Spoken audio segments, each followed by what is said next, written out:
Okay, my friends, Roger, Mud Fossil University. Today we're going to get as deep as I've ever gotten, and we're just going to keep getting deeper. This is the electron flood theory nucleus, which is made of strictly electrons, and electrons are positives and negatives. We're going to get very, very deep into this. Now, I went back on all my old documents and so forth that I did on my original research on this 50 years ago, and it was right. Now, but I could never prove it until Rod Warren did some experiments that he just accidentally ran across the fact that a venturi would accelerate light. I show that a million times in a million different ways, and it's called the electron flood theory laser experiment. It's a pulse red laser accelerating, showing up as a photon particle, then as electrons, then as the division of the strong and weak force. And it's shown in extremely vivid details.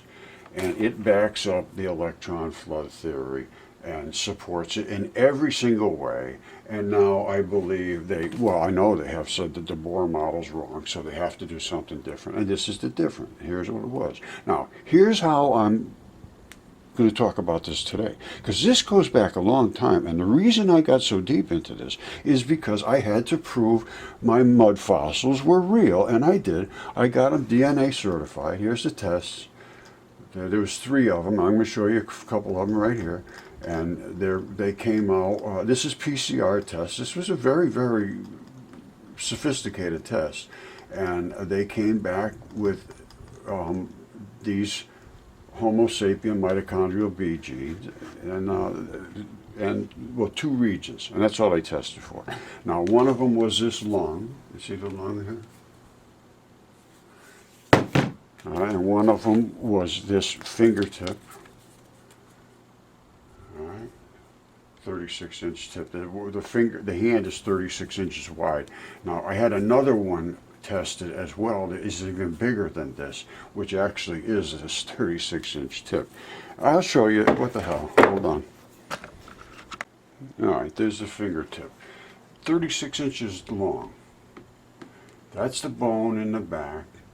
I show, well, not this one. I show the other one in the CAT scan. This was too big, but this is the fingernail. It's almost 30 inches wide. Gigantic, absolutely. And the fingerprints are still, hold on, I have them right here.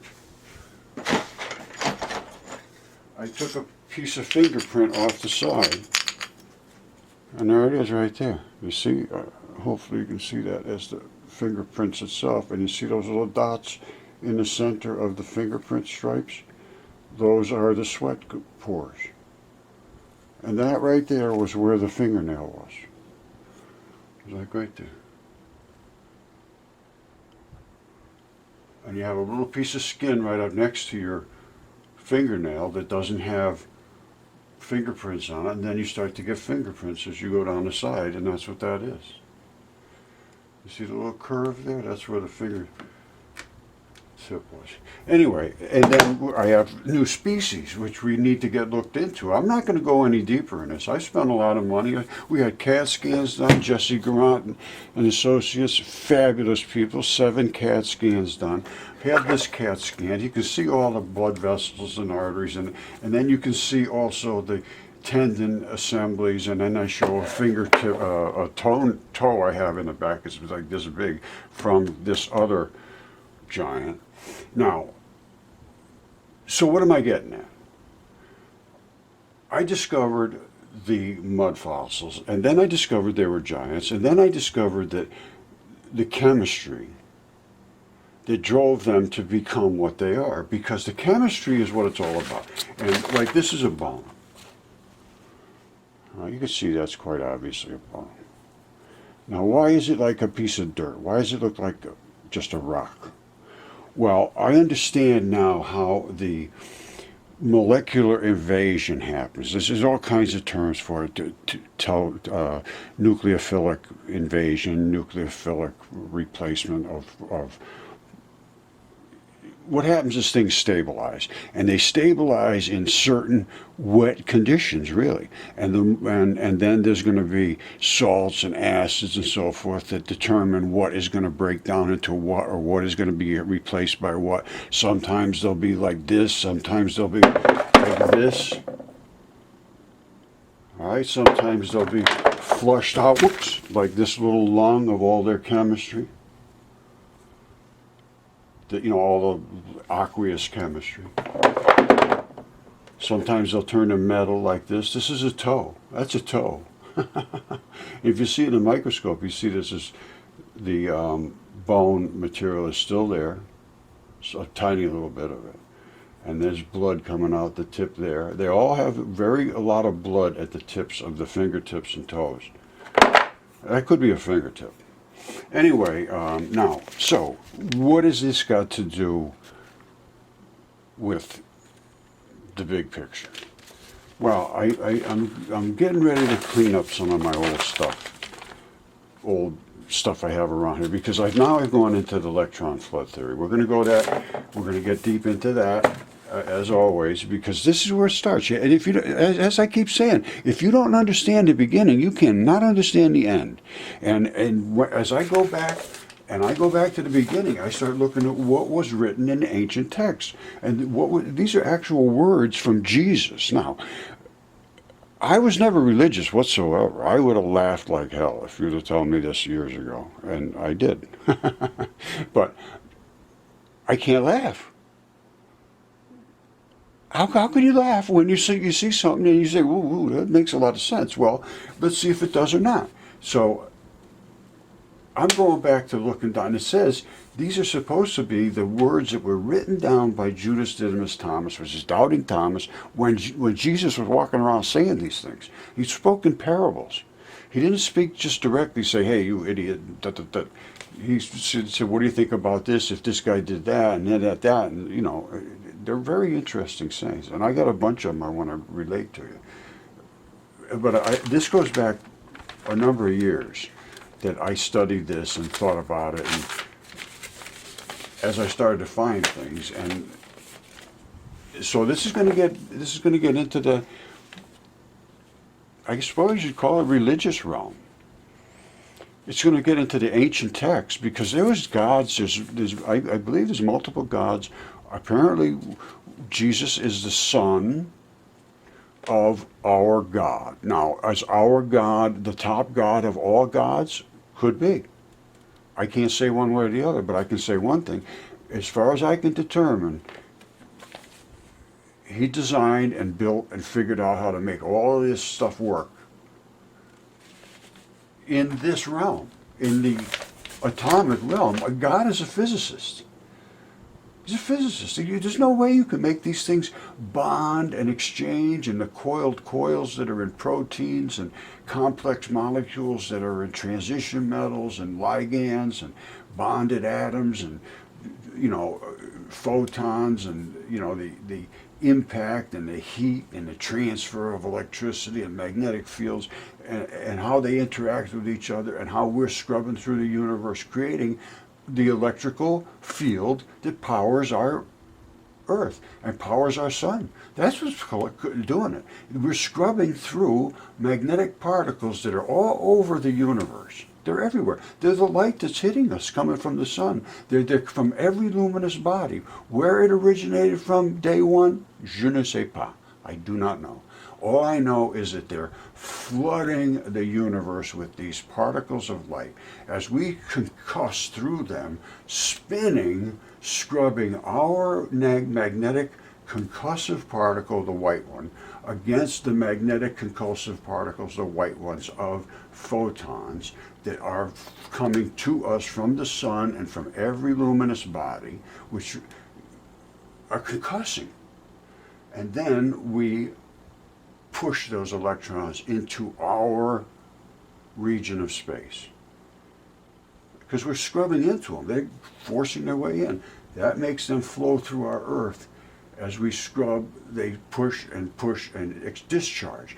And they push so a certain distance and then discharge, and push a certain more distant distance. That's what creates the Schumann frequencies. Now, I think I explained this in a recent video. And the Schumann frequency is nothing more than a pulsation on the Earth of magnetic influence.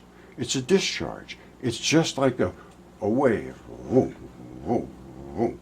Now, what causes it? Scrub, scrub, scrub. There's like a bunch of different layers of the atmosphere, and you can actually see them. And they separate from each other according to push to shove. So they push it out and it shoves it back. It push it out, it shoves it back. Push it out, it shoves it back. Those are really like what they would call interference patterns in the light slit experiment. Well, they're the same distances. They're the Schumann frequencies. They run about 6.5 hertz distance between each frequency. And it starts, I think, at like 7.85, somewhere around there at the Earth's surface, 7.85 out. It starts with the Schumann frequencies, and then 6.5, 6.5, 6.5 after that go out. And you can see them actually appear in layers when atomic bombs go off. They go, and then all of a sudden you see, and above that, and above that, because the particles coming out are slamming into those layers of atmosphere, which are caused by Schumann frequency discharge scrubbing. And it's push to shove, push to shove, push to shove. That's basically what it is. Okay, my friends, Roger, Mud Fossil University, that whole board now is replaced by this. This is electron flood theory.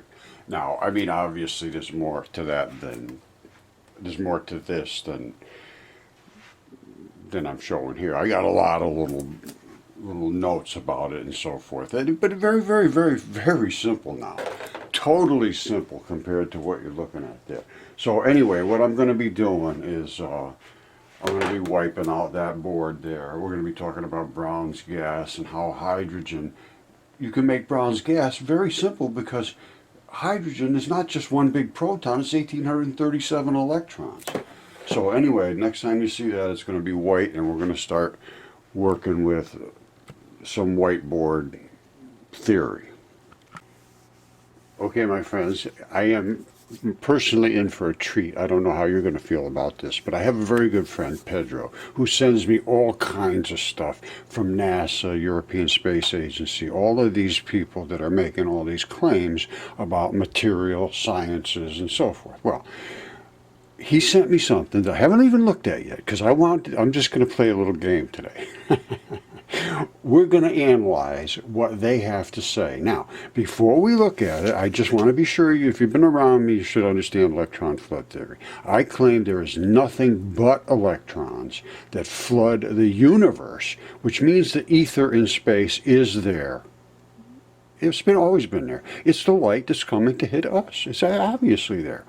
Now, this is nothing more than a light from a red laser, a pulsed red laser. However, that particle that is in the middle of that wave, hold on, here it is right here. This is what we're seeing. Not a wave. We're seeing a ball with a particle in the center. It looks like, and that's going to be right over here, we'll see it in a second. And that goes boop, boop, boop, boop, boop. It's a pulsed red laser. Well, when you approach a Venturi, particles, anything has to accelerate. Gases, liquids, and light literally is a liquid. I'm going to show you that. It literally is a liquid. Now, it's being pulled from its wave. It was back here, and everything, boom, boom, boom, boom. Well, all of a sudden, it gets pulled out of there like a rocket ship. And as it does, it concusses everything in front of it, because that's what the acceleration principle is based on, is the concussion into a restricted space. And when it does that, the white explodes, the black ball, which is this, when this went in there, it looked just like this. I'm going to show you this. As a matter of fact, here it is right here. That's what the particle went in looking like. Just like, exactly like that. Exactly like that. Now, when it concussed in the Venturi, hold on, I have that right here as a matter of fact. When it out of the red laser, bip, bip, bip, bip, bip, bip, bip, those little balls came out. And again, they were balls of influence wrapped around this looking type of a particle. Then the particle had to pull itself away from its impact wave, and it was seen. And I showed it to you, and we're going to see in great detail. It'll probably bore the hell out of you by the time I'm done. But when it hits this venturi, which a venturi is a restriction, it forces all of these fields to compress, and they just can't do it. The white part of the field is the explosive part. In here I show it as red, but it's white, and it explodes like a bomb. The black balls just roll away on the sides. They go around the edges, and they finally come back down here after the white ones begin to degrade their energetic value. But when they concuss, they explode like a bomb, and the black ball just rolls away, as we will see uno momento, my friends. All right, so here we are at the venturi. Boom. Okay. Black balls start to roll away, and they come back in way down here, way, way, way down here. But in here, nothing but white, 100% white. So the black balls were originally attached, as you saw, or will see.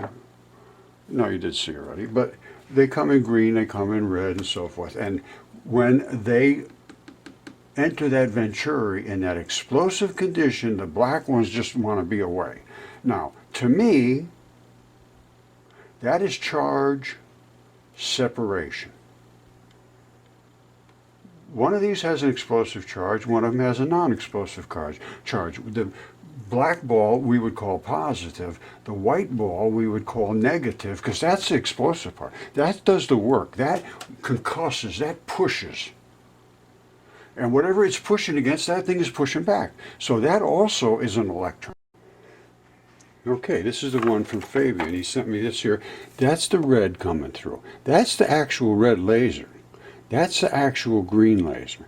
Well, the green laser is pushing the red down so that it's like the concussive value of the red now has drifted lower, and it's concussing with what it normally would concuss with, very close to here, because it's just not extremely powerful. Now, so the green, not only is it pushing, it's concussing and making itself brilliant against the red, and the red is not making itself up here except one or two particles. The rest is being pushed down. That's the red being pushed. It's literally being pushed away from the green. That is the green particle laser. That's the light. That's the red laser. All right. So what happens downstream? First of all, we see, as I said, the green pushes the red away.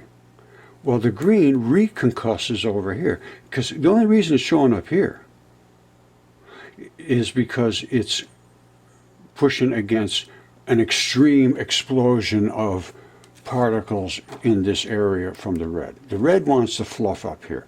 Well, this says, whoa, whoa, whoa, whoa, whoa, I'm much harder than you, get away. And it pushes the red down, it goes through, and then it reconcusses over here because it's just got a very, very high speed to it, or it doesn't impact here. Very little impact here, except where the area is so dense with particles. Because here, this is literally exploding the area right around itself. So now this has to make its way through this explosive area, and that's why it concusses. I know I'm rambling on, but for a person that doesn't see this every day, they're just going to, it might be a very confusing situation. Now, what we are seeing, though, is, again, the green has that same box configuration. See the little reds? This is what he's showing me over here. They're interacting exactly what you would expect, because they're photons. All right, now, just so you understand, CERN is taking, like I said, gigantic nuclear particles and slamming them head on, chunks like this, boom, and then digging through all of these debris fields, and they see these are Higgs, simulated Higgs. Well, I'm showing you the real Higgs. However, what they're looking for is the tiniest particles that exist and their patterns and what they do and how they interact. But this is what they got to dig through. Rod and I are starting with this right here. We're starting with this right there. We're way ahead of them. You know, and it probably didn't cost hardly even half what they spent. So anyway, it would be interesting to look into it, because I can show you how to do this. Now, I was going to leave this in Rod's lap. It's very simple to do this. He's shown me exactly how to do it, and a 10-year-old could do this. I mean, he just stumbled on it, but what he stumbled on is just extraordinary.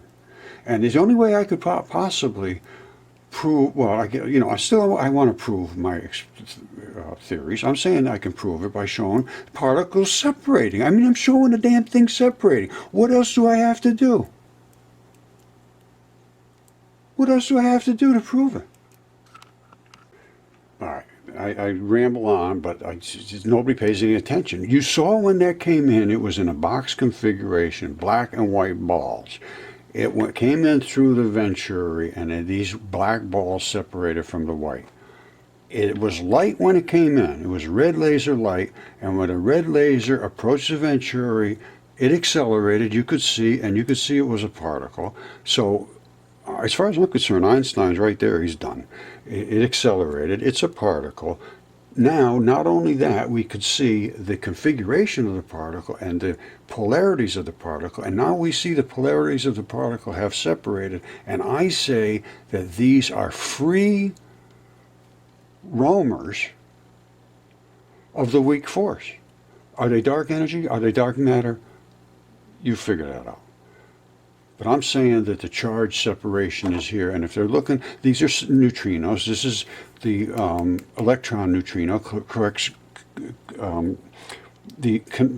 creates these huge showers of charged particles, and then the black ones just roll around the outside. Those are the muon neutrinos, and I've shown that. And the black ones, they say they don't concuss, they don't do anything. And they're right. And these are the showers that create all these extra electron concussions. You push an electron, the white ball, against another white ball, they glow. Just all it is. Now, the harder it hits, the harder it glows. I mean, the more it glows. These are going through that venturi, and they are just absolutely brilliant as you can get.